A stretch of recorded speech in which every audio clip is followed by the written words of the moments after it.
Gusto na namin tumugtog. Tinulungan kami ng parokya ni Edgar nung hindi pa sila mayabang.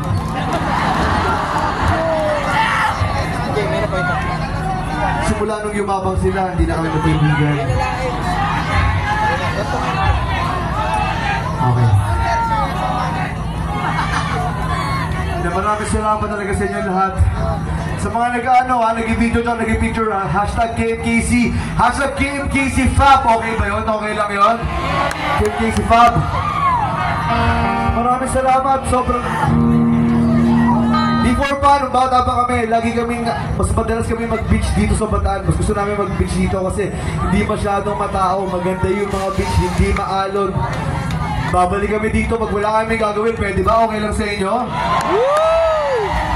Bataan, sobrang salamat talaga. Alam namin maraming batang banda ngayon na mas gwapo, pero syempre konti lang yung mas gwapo sa amin. Salamat sa paghintay. Salamat din sa mga nakasabay namin. Si Kuya Ebe, mas matanda sa amin, bata pa lang kami kasi nakikinig na kami ng mga sugar free. Nasa nilola ko, ex ni Ebe.